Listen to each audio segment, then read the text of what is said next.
Hello everyone, this is Ranger J 1999 from the Reality Cube Gamers, and welcome to another lore video, a series that we're creating for the Star Wars Galaxy of Heroes community and Star Wars fans in general.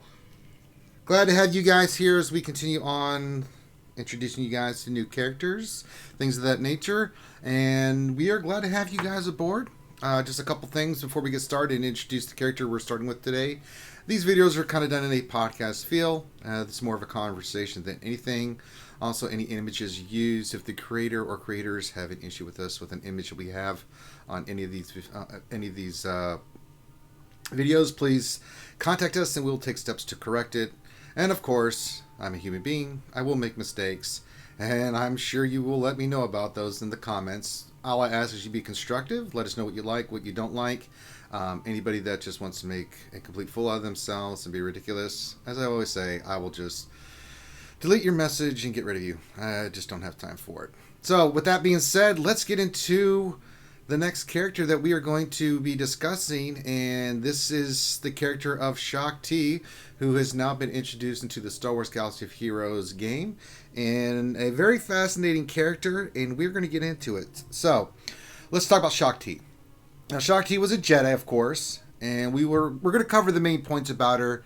As I do with most of these lore videos, and will continue to do with most of these lore videos, I'm not going to get into every little detail about her history or anything like that. It's just the main points of emphasis, just so you can kind of get a good feel about who the character is, the main things about them, and then if you want to do more research, I highly encourage you to look them up. There's tons of source material out there, and you can learn more about them. So the other thing is, I'm mainly covering canon as it's expressed as canon. Now there is a ton of stuff on a lot of these characters that we will cover that is both canon and non-canon, legends, EU, things of that nature. For Shaak T and all the characters that I do, it's mainly the canon stuff. I will touch on a few of the non-canon things here in a second, just so you guys have an understanding of a little bit about her and where you can find more information about her.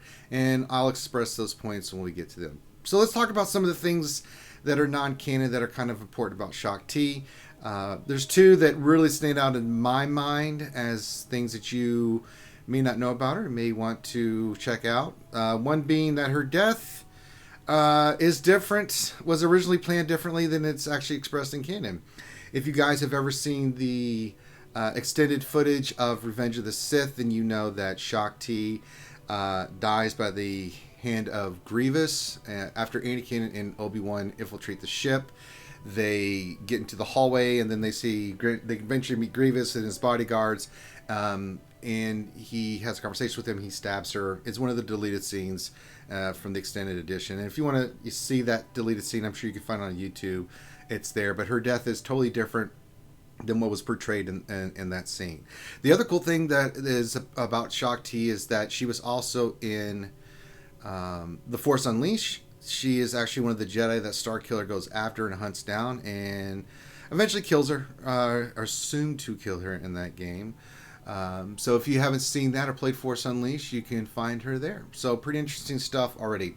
So let's get into who Shaak T was. Now, Shaak T was a Togruta female, and of course that race is, and she was female, from the planet Shili, and she was born in 59 BBY, and that is the Star Wars year. BBY, of course, being Battle Before Yavin. Some people don't know that, so I'm just going to throw that out there. Most of you should know that. So don't write a comment saying, we all know that. I know you do, but there might be somebody that watches this and doesn't know what that is. So, 59 BBY, and she died during the events of Revenge of the Sith in the year 19 BBY. Now, let's talk about the Togruta. They were characterized by their colorful try saying that fast. They were characterized by their colorful skin tones, large montrals, and of course their head tails that you can kind of see in the image I have right there. And typically had white facial pigments. This is kind of how they adapted on their plane to die from predators, things of that nature. Now, Shaak T herself stood just under 2 meters tall. So she was roughly about 5'9", 5'10", roughly. So pretty tall. Now, her skin color was red, and it included white markings and gray stripes, as you can see. and her eyes were very interesting. They were gray and blue, a mixture of the two. Now, there's a ton of stuff about her early life in the Jedi, but it's not actually canon. It's actually listed as legend. So if you want to go learn about that, you can. It's interesting. But for the canon stuff, it just kind of depicts Shaak Ti. She at an early age, like all Jedi, she's taken to become a Padawan. She becomes a Jedi. She attains the rank of Jedi Knight. And after the Battle of Naboo, shortly thereafter, after the death of Yaddle, she becomes a Jedi Master and is seated on the Jedi Council. So that's when she attains the rank of a Jedi Master and gets on the Council. So she is a Jedi Master as we move forward. Now, the biggest thing about Shaak Ti, of course, is mainly her battles from the movies and the Clone Wars. That's where a lot of her information and stuff that's canon you can find. Taking a sip of water when you do these, you got to keep your palate wet. So, the first appearance of Shaak Ti, of course, was in the Battle of Geonosis in the movie Attack of the Clones. She was part of the Jedi Assault Team that went with Mace Windu to rescue Anakin, Kenobi, and Padme, who are, of course, in the big Coliseum about to be executed. And you see Mace make his move. The Jedi are all around he ignites his lightsaber. You see all the Jedi around the Coliseum, and you actually see her next to Luminara, and they light their lightsabers. So pretty cool. She was part of the group that went there. She, of course, participates in the Battle of Geonosis, and then you know how that movie plays out. Now, after that, we get into what happens here after that. Now we've kicked off the Clone Wars. Where do we go from there? Well, interestingly enough, after the Battle of Geonosis, she was assigned to Kamino, and she oversaw the production and training of the clones. Now, for those that play the Star Wars Galaxy of Heroes games, and you're wondering why she has synergy with clones, this is why. Shaak Ti cared about the clones. Shaak Ti was a very kind and empathetic person, and she viewed the clones as people. They were not objects, they were not property, and she fought really hard to make sure that they were treated as and such. And she threw around her authority as a Jedi Master and being on the council to make sure that this is what happened. And she would go at it with the Kamino, saying, no, you're not going to do that. And they butted heads on many times about the development, punishing, training, raising of clones. She just wasn't having any of it. So you can see that she had a fondness for the clones. She trained them. She was their main teacher, with a few others. But the relationship that you see in the bond is prevalent, and that is why she has the feelings that she does for the clones. They are very dear to her, and I mean, you cannot train somebody and get close to somebody and not have some kind of feeling like that. Now, this leads us to the Battle of Kamino, and basically what happens here is Shaak Ti, the Separatists attack. They kind of get some transmissions that the Separatists are going to attack. They hit the Republic blockade around Kamino. It seems weird that they would attack like this way. The ships get destroyed. They land in the ocean near the city, the main clone facility. Shaak Ti, who has been kind of overseeing the battle and stuff like that, they all think it's weird. And it was weird because there were droids in the wreckage, and they got into the city, and it was Shaak Ti that led the clones and pushing the battle droids back to the main hangar, and she's the one that kind of saved the day, along with the rest of the Jedi there. So it was pretty cool. There's a lot more to it, but you kind of see that not only was she a great teacher, she was a great Jedi, but she was a fierce combatant, and we'll get into her abilities later on.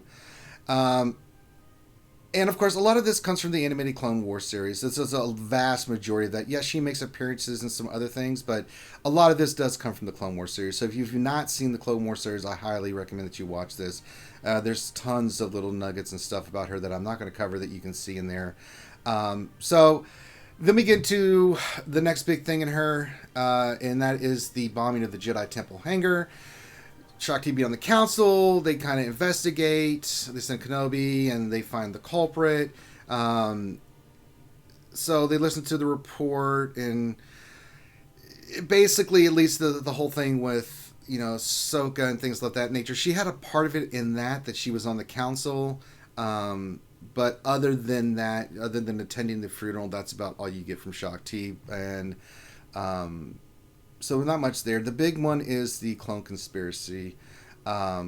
Now, the clone conspiracy, if you do not know this, is when the clone goes crazy, tries to kill someone, they try to do research, and this is when they discover the chips inside the clone's head. Fives just cannot believe that his buddy would do something like this. And so, if you have not seen that series in the Clone Wars, I really don't want to ruin it for you, but they learn of that. They send Rex. They want to destroy Fives as well. She steps in. Of course, she has a very close relationship with the clones, and she eventually it goes back to Palpatine. Palpatine tricks them. Of course, he turns. He's being the Dark Lord of the Sith. Of course, he's going to be like, "Oh, it's some kind of virus we discovered. It's horrible," and that's kind of where they first discovered the chips in the clones, and that's why some of the clones they didn't follow Order 66 because they got rid of them, like Rex and some of those other ones. So kind of interesting, but she was very much involved with that, and if you haven't seen that episode and stuff, you should. It's really, really good. Now, the big thing next is the Battle of Coruscant. Now, we know what happens at the Battle of Coruscant. They attack, they capture Palpatine, and now this gets into a cartoon series that if you've not seen, I highly recommend that you see it, and that is the cartoon series that was on Cartoon Network, the Clone Wars that they did there. Very, very well done.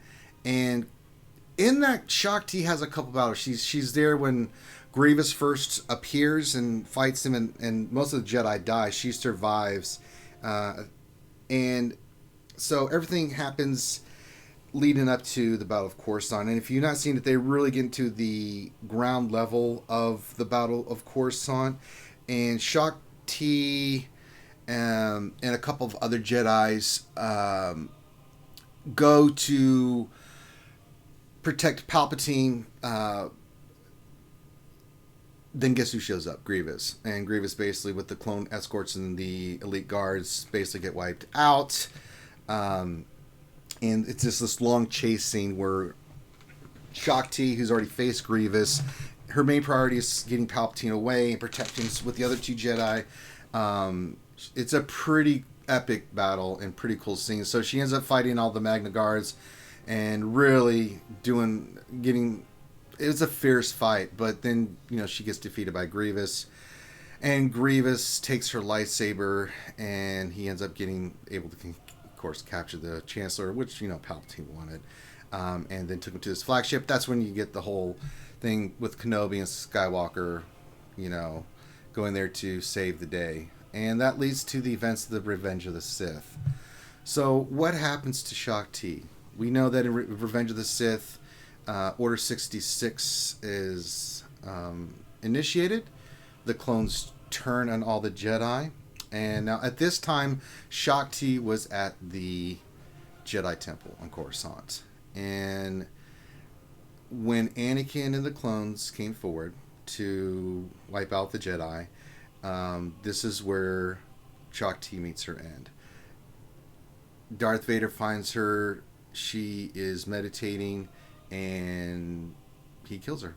So that's how she dies, in peace and calmness with the Force. So not much of an epic death or anything. It wasn't like Grievous killed her or anything like that. It was basically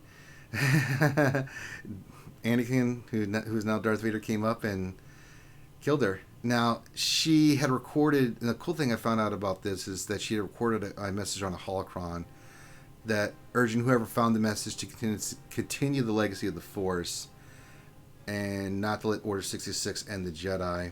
And that's something that Luke finds later on. Oh yeah, going back. This is, and also in the Clone Wars, Yoda had a vision of Shaak Ti's death, and of course a lot of the Jedi, you'll have to watch the Clone Wars. I'm not going to get into Yoda's epic journey, but yeah, he kind of sees her death and it comes to fruition.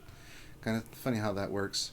Now, let's talk about equipment. What did she carry? Well, she wielded a blue lightsaber, and she had this lightsaber pretty much the entire time until Grievous took it from her in the Battle of Coruscant. She pretty much for the most time wore standard Jedi robes. Nothing there. She did wear an intricately a designed scarf and a tabard. She went more with the sleeveless brown undershirt, and so you can kind of see images of her. Typically, she looked like a Jedi. She had a few things that kind of made her stand out, but nothing that was not to her character. Now, in regards to her abilities, so let's get into her powers and ability.